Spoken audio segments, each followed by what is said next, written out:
चलो देखो, momentum four vector.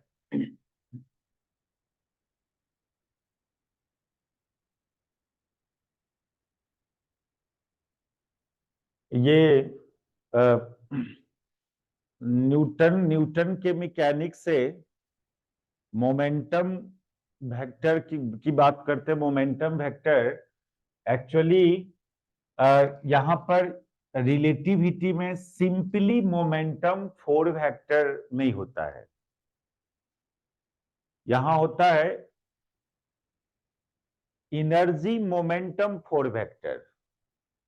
Simply momentum four vector यहां पर नहीं होता है, इनर्जी मोमेंटम फोर वेक्टर होता है। यहां पर सिंपली मोमेंटम नाम का क्वांटिटी नहीं है, इनर्जी मोमेंटम क्वांटिटी, कंबाइंडली बोलते हैं इसको इनर्जी मोमेंटम। अब ऐसा क्यों? तो सबसे पहले आप चलो अकेले मोमेंटम को लेके चलते हैं, देखो आगे क्या होता है। क्यों इसका नाम अकेले मोमेंटम वेक्टर नहीं बोलेंगे, इनर्जी मोमेंटम फोर वेक्टर बोलेंगे इसको। तो सबसे पहले तो आप अकेले अभी खाली मोमेंटम फोर वेक्टर बोलो, और जैसे वेलोसिटी फोर वेक्टर डिफाइन करने के लिए एक नया टाइम इंटरवल डिफाइन किया, proper time interval delta tau. Similarly momentum four vector define करने के लिए एक नया टर्म डिफाइन करना होता है, प्रॉपर मास। वहां पर प्रॉपर टाइम इंटरवल, यहां पर प्रॉपर मास डिफाइन करते हैं। तो to define momentum four vector, ये तो करेक्शन करेंगे इस नोमेनक्लेचर में, लेकिन क्यों करेक्शन करना पड़ेगा इस नोमेनक्लेचर में वो अभी आगे पता चलेगा। अभी खाली मोमेंटम ही बोलते चलो। To define momentum four vector we have to define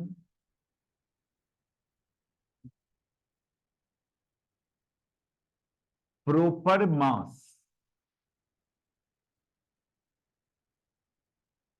proper mass m।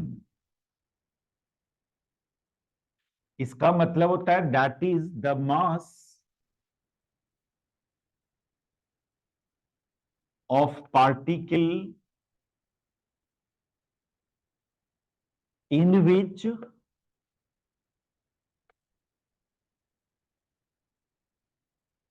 in which particle mass of particle with respect to the reference frame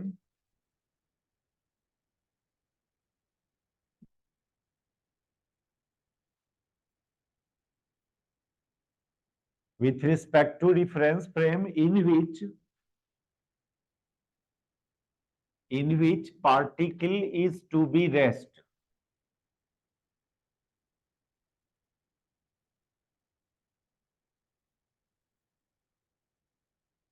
और ये डिफाइन है, ये m को डिफाइन किया जाता है कैसे? ये m naught by gamma, gamma you, m naught by gamma you. जैसे वहां पर प्रॉपर टाइम डिफाइन किया था, डेल्टा टॉ बराबर delta T by gamma you. Similarly यहां पर एक प्रॉपर मास डिफाइन करते हैं हम लोग। मोमेंटम को define, momentum four vector define करने के लिए एक न्यू टाइप का मास डिफाइन कर रहे हैं, इसको प्रॉपर मास बोलेंगे। और ये m not by gamma u, here m naught is the जो मास हम लोग समझ रहे हैं बॉडी का, न्यूटोनियन मैकेनिक्स वाला जो मास आप समझते हो बॉडी का।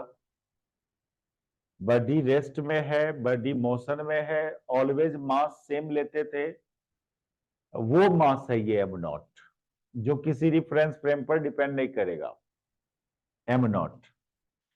लेकिन एक new mass define, am not को वहां पर रेस्ट मास बोलते थे, उस जगह पर हम लोग एम नॉट को न्यूटोनियन। लेकिन अब रेस्ट मास नहीं बोलो, न्यूटन के मैकेनिक्स में तो रेस्ट मास मूविंग मास सब सेम होता था। लेकिन हम लोग एक रिलेशन पढ़ा था सेमेस्टर वन में, मास वेरिएशन वाला, m बराबर m naught by root 1 minus you square by C square, वही तो है ये, वही तो बात कर रहे हैं हम लोग यहां पर। m बराबर m naught by gamma you, gamma you, एक मिनट डिवाइड नहीं करना है इसको, इसमें मल्टीप्लाई करेंगे। गामा यू 1 बाई इसमें, हाँ ठीक है, डिवाइड करना। एक मिनट रुक जाओ, इसमें एम नॉट में यहां पर मल्टीप्लाई करना है, गामा यू से मल्टीप्लाई करना है।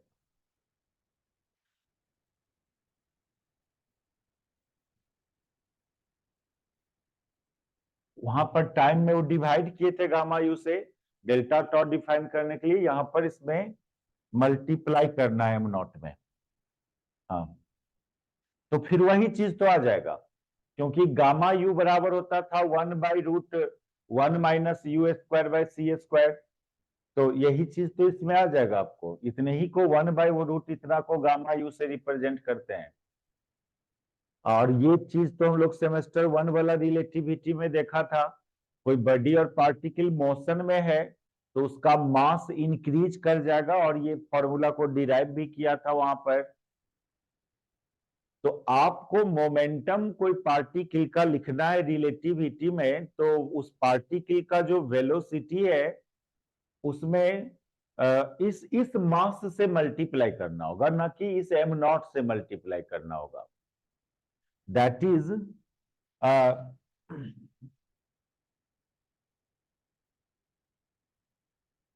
अब जैसे पी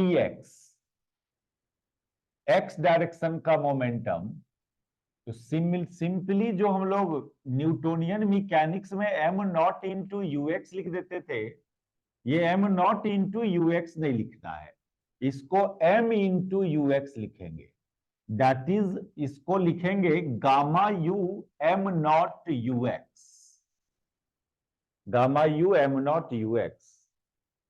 न्यूटन के मैकेनिक्स में कोई पार्टिकल का एक्स डायरेक्शन का मोमेंटम को मास गुने velocity in along x axis you x, लेकिन यहां पर रिलेटिविटी में कोई पार्टिकल का एक्स डायरेक्शन के मोमेंटम को एम नॉट यूज नहीं करेंगे, एक नया मास डिफाइन कर रहे हैं हम लोग, gamma u into am not, जिसको स्मॉल एम से रिप्रेजेंट कर रहे हैं, उससे मल्टीप्लाई करना है। एक तो ये तरीका है समझने का, और एक दूसरा तरीका ये है समझने का, इस मोमेंटम को मिटावे इसको। सर एम नॉट क्या है बोले, रेस्ट मास? हाँ, मास एम नॉट, वो सिंपली जो, देखिए मास के बारे में थोड़ी आइंस्टीन बोला है कि ये मोशन में इंक्रीज कर जाएगा, हम लोग ये गलत मीनिंग समझते हैं। आइंस्टीन तो खाली लाइट का वेलोसिटी को की एब्सोल्यूटनेस की बात किया था ना, मास के बारे में ना, मास के बारे में ये ना न्यूटन बोला है ना आइंस्टीन कुछ बोला है। न्यूटन का भी सेकेंड पोस्टुलेट था time and space is absolute, mass के बारे में कहा कुछ बोला था। आइंस्टीन का भी थर्ड सेकेंड पोस्टुलेट है velocity of light is absolute. तो मास तो जैसे डिफाइन करते हैं हम लोग, quantity of matter present in body is called मास, तो क्या बॉडी मोशन में आएगा तो क्वांटिटी ऑफ मैटर चेंज कर जाएगा, एक्स्ट्रा अमाउंट का उसमें स्टील या आयरन आ जाएगा? नहीं हाँ सर, नहीं। तो फिर डिफिनीशन तो मास का ये होता है, मोशन में रेस्ट में उससे वो अमाउंट ऑफ स्टील थोड़ी चेंज कर जाएगा। ये हम लोग गलत मीनिंग समझते थे सेमेस्टर 1 वाले में, हम लोग भी उतना नहीं बात करते हैं, क्योंकि यहाँ के लिए बात को रिजर्व रखते हैं, ये सब बात बोलना रहता है इस जगह पर। मास चेंज नहीं करता है मोशन से, एक नया मास आप यूज करते हो जिससे कि लॉज ऑफ फिजिक्स वैलिड नहीं हो। ये नहीं, सब ये नहीं बोलिए कि मास चेंज कर गया, ये नहीं बोलिए कि बॉडी मोशन में आया तो मास चेंज कर गया, नहीं, मास अभी भी एम नॉट ही है। लेकिन ये क्यों यूज कर रहे हैं? इसको यूज करेंगे, एम एम नॉट की जगह एम यूज करेंगे, तब जाके हमारा एनर्जी कंजर्वेशन, मोमेंटम कंजर्वेशन, ये सब लॉज ऑफ फिजिक्स वैलिड हो पाएगा। लेकिन वहां बोलते थे हम लोग भी, मास बढ़ गया, इंक्रीज कर गया मास, बॉडी मोशन में आया, तो ये सब गलत स्टेटमेंट है। नहीं तो मास का डिफिनीशन फिर रॉन्ग हो जाएगा आपका। मास के बारे में ऐसे भी हम लोग देखते हैं तो ना न्यूटन कुछ बोला है ना आइंस्टीन कुछ बोला है। क्यों बोलेगा? वो तो डिफाइंड है, quantity of matter present in body. वो तो फिक्स चीज है कि क्वांटिटी, मैटर का क्वांटिटी तो चेंज नहीं कर जाएगा।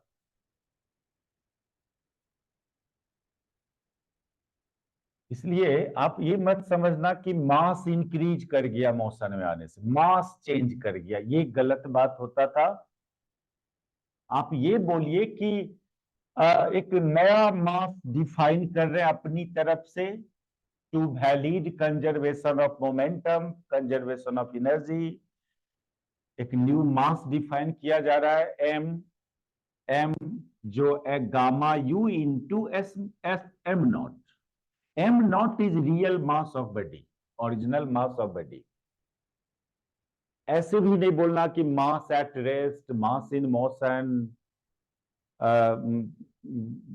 तो है अच्छा अच्छा जो कुछ book, standard books of relativity का देखिएगा तो ये सब डिस्कशन है मास के बारे में। हम लोग रफली नहीं ज्यादा बोलना होता है, कुछ बोल के निकल जाते हैं आगे। अच्छा ठीक है, तो ये हो गया x component of momentum of particle, x component of momentum of particle in S frame, in S frame. Momentum means mass into velocity. तो न्यूटोनियन के न्यूटोनियन मैकेनिक्स में एम मास एम नॉट और वेलोसिटी यू एक्स। लेकिन यहां पर बोल रहे हैं एम नॉट नहीं लेना, एक नया मास डिफाइन कर रहे हैं, एम वो लेना into velocity u x, where small m is gamma u into. या एक दूसरा तरह से भी बात को समझा जा सकता है। कहोगे सर मास को जब फिक्स्ड ही होना है फिर काहे नया मास डिफाइन कर रहे हैं? तब तो ये बात वहां भी कर सकते थे कि नया टाइम का है डिफाइन किए थे आप। तो ऐसा है ना कि आपको पार्टिकल का एक्स कंपोनेंट ऑफ मोमेंटम, आप मास में कोई छेड़छाड़ नहीं करना चाहते हो, एम नॉट ही लेना चाहते हो, लो आप एम नॉट ही लो चलो। लेकिन क्या देखे हो, रिलेटिविटी में वेलोसिटी सिंपली यू एक्स तो नहीं होता है, रिलेटिविटी का वेलोसिटी होता है gamma u into you x, x component of velocity. नहीं,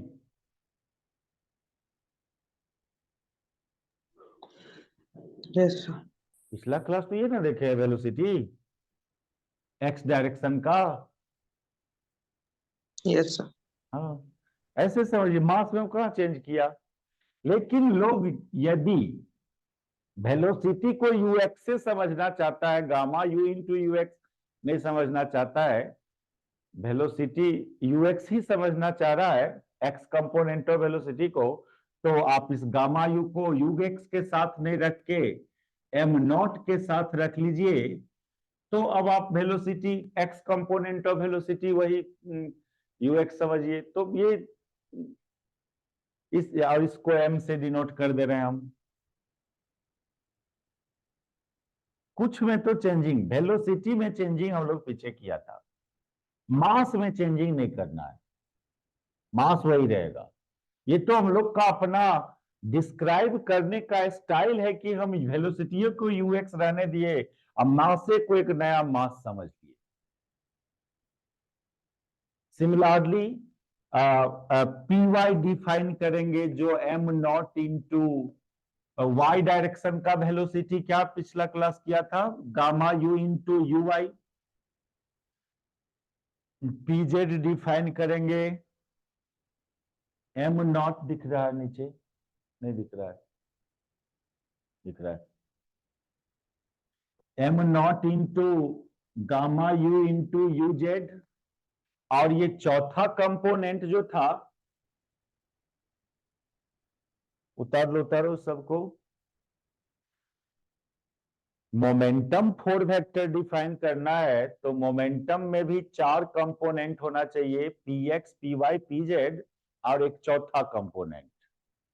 तो पी एक्स, यहां का पी एक्स कौन होगा, एम नॉट इंटू ये वेलोसिटी, वेलोसिटी फोर वेक्टर का एक कंपोनेंट ये,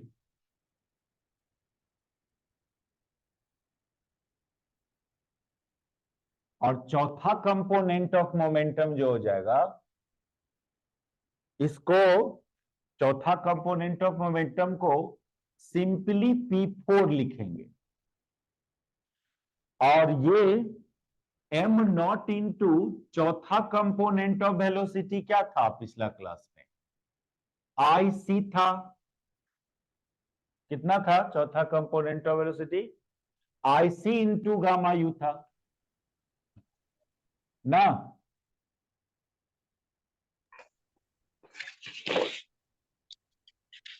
ठीक है, Yes, sir. फिर इसको आप ऐसे ही समझे, m not gamma u into IC।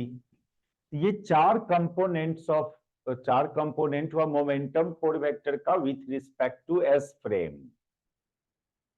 तो these are components of momentum four vector with respect to S frame.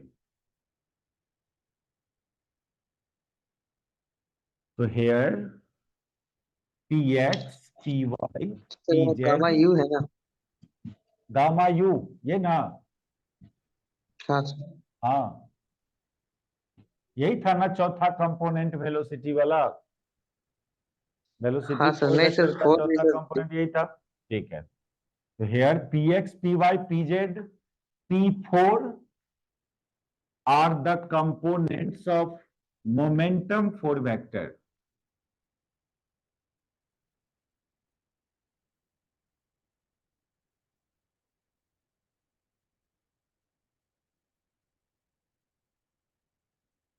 With respect to S frame.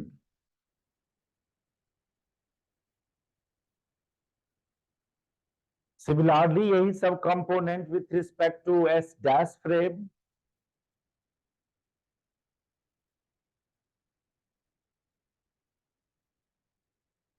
ये जो चौथा कंपोनेंट है ना, इसको एक अदर तरह से आप एक्सप्रेस करोगे।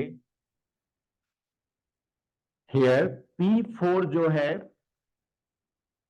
इसको आप ऐसे लिख लेना,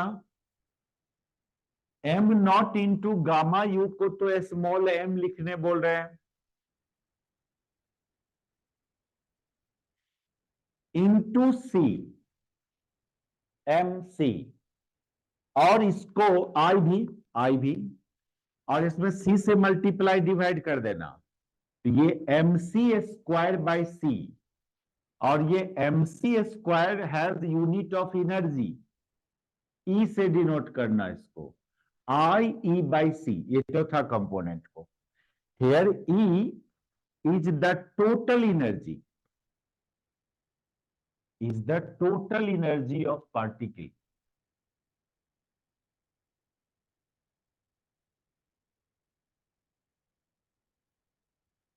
तो चौथा कंपोनेंट की जगह इस तरह से रिप्रेजेंट करना।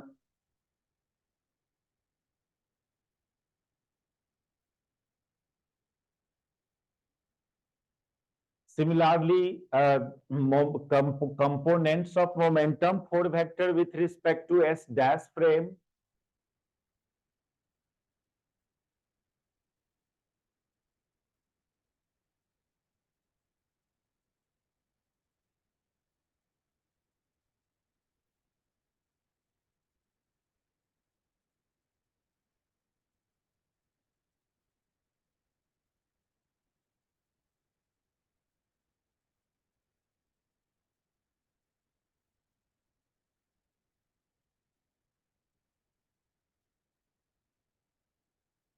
ये क्या क्या, ये P dash x equal to, यहां पर M डैश से डिनोट कर सकते, M डैश से डिनोट, या M, ठीक है, रुको रुको रुको रुको, इसको ऐसे लिखो, M नॉट, और S डैश फ्रेम में वेलोसिटी क्या था, x component, gamma you dash, gamma you dash into you dash x, ऐसे ही रिप्रेजेंट किए थे ना।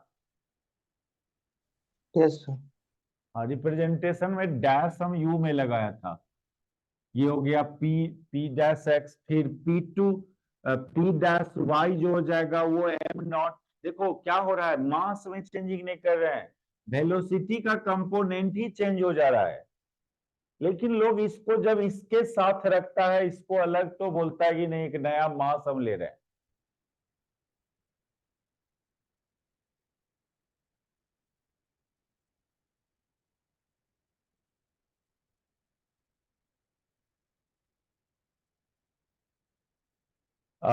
गामा यू डैश वाई दूसरा कंपोनेंट, तीसरा कंपोनेंट मोमेंटम फोर वेक्टर का am not gamma you dash Z, और चौथा कंपोनेंट पी डैश फोर से खाली डिनोट करें, ये सिंपली वो ऐसे लिख दो इसको, I E dash by C square, I E dash by C, E dash को और अच्छा से करें तो ये I M dash C square by C. उधर पीछे एस फ्रेम के रिस्पेक्ट में एम की बात किया था, तो ये एम डिफाइन कर दे हम लोग, एम को डिफाइन कर दे एम नॉट गामा यू से, that is M not gamma U का value √1 minus you square by C square, M, ये एम बराबर इतना, एम डैश का मतलब M not divided by 1 minus U dash square by C square, M dash means M not by √1 minus U dash square by C square. ये चार components momentum four vector का with respect to s dash frame, और ये जो components है दोनों frame में momentum का, ये भी उस ट्रांसफॉर्मेशन मैट्रिक्स से रिलेटेड होना चाहिए। मिटावे इसको,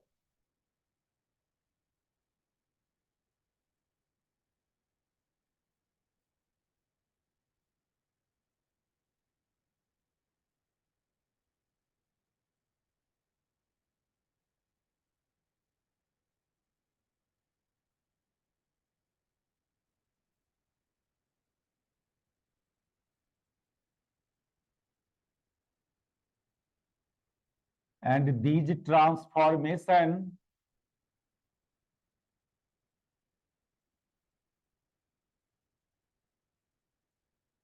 satisfy the following matrix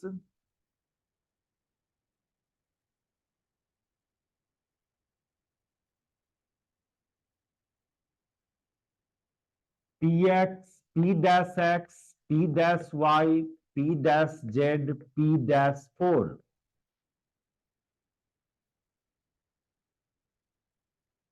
gamma 0 0, I beta gamma 0 1 0 0 0 0 1 0, minus I beta gamma 0 0 gamma, वही ट्रांसफॉर्मेशन मैट्रिक्स यहां पर पी एक्स पी वाई, ये पी डैश 4 को ना वो एनर्जी के टर्म्स में लिखो,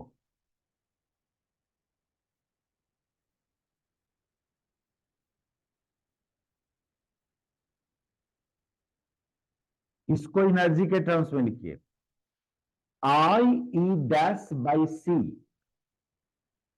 यहां भी चौथा कंपोनेंट को एनर्जी के टर्म्स में लिखिए, आई ई बाई सी,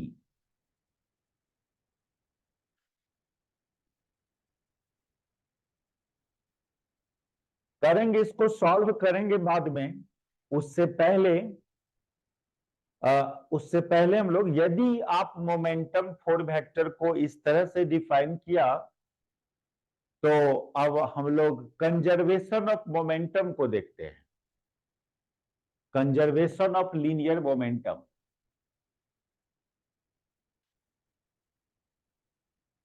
ये कंजर्वेशन ऑफ लीनियर मोमेंटम जब अप्लाई करते हैं इस ट्रांसफॉर्मेशन से, तो एक नया बात निकल के आता है, एक बहुत इंपॉर्टेंट बात, जो क्लासिकल मैकेनिक्स, न्यूटन के मैकेनिक्स में ऐसा नहीं होता था, लेकिन यहाँ पर रिलेटिविटी में एक नया बात आता है। वो क्या है नया बात? कि क्लासिकल न्यूटन के मैकेनिक्स में सिस्टम का मोमेंटम यदि कंजर्व है, तो जरूरी नहीं है कि एनर्जी कंजर्व होना चाहिए। वो इंडिपेंडेंट चीज था, एनर्जी कंजर्व हो भी सकता था, नहीं भी हो सकता था। मोमेंटम लेकिन ऑलवेज कंजर्व होगा, प्रोवाइडेड दैट कि सिस्टम पर एक्सटर्नल फोर्स जीरो होना चाहिए। वो कंसेप्ट पहले याद दिला दे हम आपको, 11 वाला कंजर्वेशन ऑफ लीनियर मोमेंटम। ये क्या है और कब ये चीज अप्लाई होता है, किस सिस्टम पर अप्लाई होता है। तो टॉपिक तो बना ले हम लोग यहाँ पर, conservation of linear momentum in relativity. Sir इसको प्रूव बाद में करेंगे। कौन चीज को प्रूफ? वो फॉर मोमेंटम पर। इससे क्या प्रूफ करेंगे हम लोग? मोमेंटम वाला से क्या प्रूफ करेंगे? कोई ट्रांसफॉर्मेशन पहले से था अपने पास, पहले से वेलोसिटी का ट्रांसफॉर्मेशन था, पोजीशन का हाँ ट्रांसफॉर्मेशन पहले से जानते थे हम लोग लॉरेंस ट्रांसफॉर्मेशन से। तो इस ट्रांसफॉर्मेशन को यूज करके उसको प्रूव कर लेते थे। मोमेंटम का कोई ट्रांसफॉर्मेशन पहले से कोई रिजल्ट थोड़ी पता है हाँ सर। क्या? हाँ सर। यहां बस क्या हुआ, पोजीशन में वेलोसिटी में वो बात कंफर्म करके दिखा दिया। तो अब आपको एक्सेप्ट करना होगा, वही वेलोसिटी यूज किए हैं, पिछला ही वेलोसिटी यूज किए हैं मोमेंटम में। जब एक बार यस वेलोसिटी डिफाइन कर लिया, वेलोसिटी फोर वेक्टर, तो मोमेंटम तो मास इनटू वेलोसिटी, वही velocity gamma u into you x लिया। अब इससे रिलेटेड कोई बात आएगा, अभी आगे मोमेंटम से आएगा, इस ट्रांसफॉर्मेशन से